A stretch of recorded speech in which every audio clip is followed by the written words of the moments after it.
Hey, how's going on people? SUPER-GTOR here, welcome back to my channel.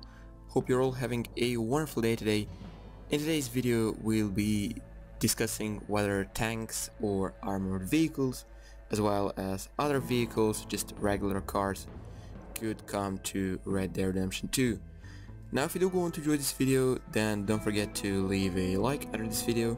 And also consider subscribing to my channel so you will never miss out on any upcoming Red Dead Redemption 2 video from me. So as I just said, tanks or armored vehicles might come to Red Dead Redemption 2.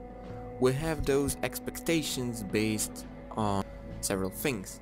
The first thing is this post from a ex-Rockstar employee that might confirm the fact that tanks or armored vehicles are coming to Red Dead Redemption 2. So this post comes from an anonymous Rockstar employee, and he posted that a very long time ago, like in February 2017 or something. And in case you're wondering, yes, he's a real Rockstar employee, but I'm not going to talk about this guy because I don't want to waste your time. So yeah, basically in this post, this guy just tells us that he was working on vehicles that are coming to Red Dead Redemption 2, thus confirming that vehicles are coming to Red Dead Redemption 2. Now, don't get me wrong, in this post this guy is talking about usable vehicles like cars or maybe boats, not trains. Meaning that Rockstar Games will probably add cars to the game. Of course, those cars won't be like cars in GTA Online. Don't expect to see supercars or some stuff like that. Red Dead Redemption 2 is said to be taking place in the 1880s, and not many car models were being produced at that time. Plus, most of those car models were pretty slow, and they weren't going much faster than a horse anyway. So if Rockstar Games want to be historically accurate, which they are, I mean most of the time, then these are the cars we'll see in the game. And if we take into consideration that most roads at the time weren't even paved, then horses will most likely remain the best way of traveling across the map. However, this guy only stated that he worked on usable vehicles. He didn't say boats or cars or anything. So he may have worked on tanks too. So this brings us to our second point. So if you have a good memory and if you have played Red Dead Redemption, then you might remember this mission called "And You Will Know the Truth." I mean, you certainly remember this mission because it's one of the most interesting missions. Now, in case you didn't play the game, spoiler alert, in that mission John Marston, along with members of the Federal Bureau and the army, the police and all those people, are trying to kill the main antagonist, or he's kinda John Marston's friend. I mean, it kinda depends on your point of view, but anyway.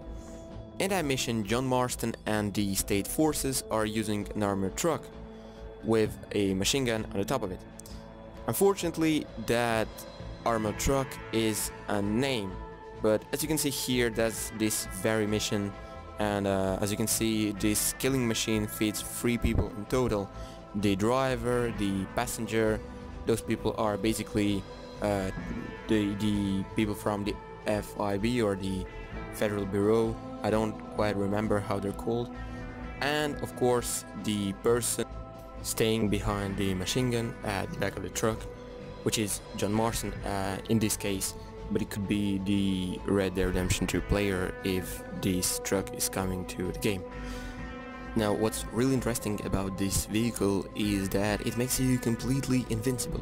I mean, especially for those 2 people sitting in that armored cabin at the front of the truck.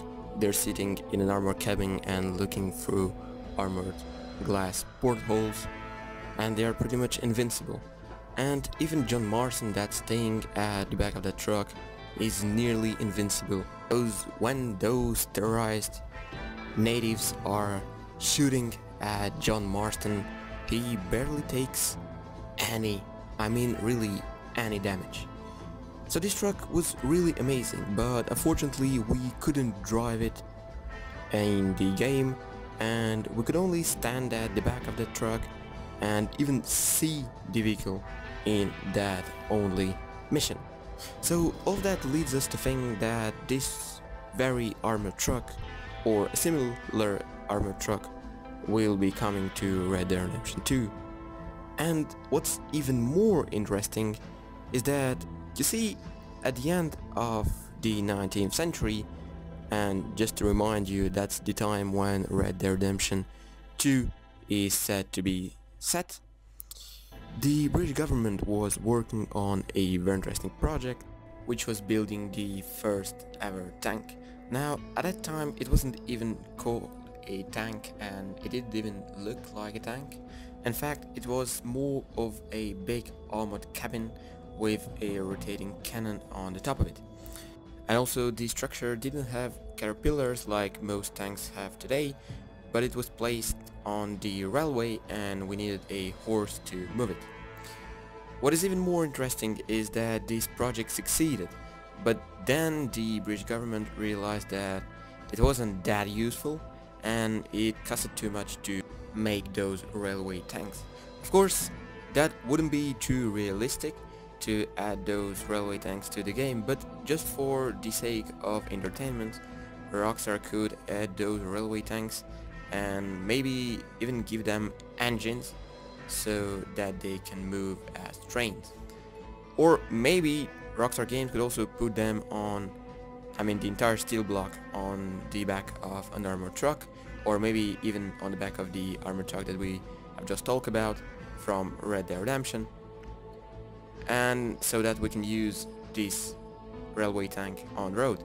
After all, it's the 19th century, maybe people were working or even created such machines at the time, and Rockstar Games could use this probability at their advantage and to entertain us.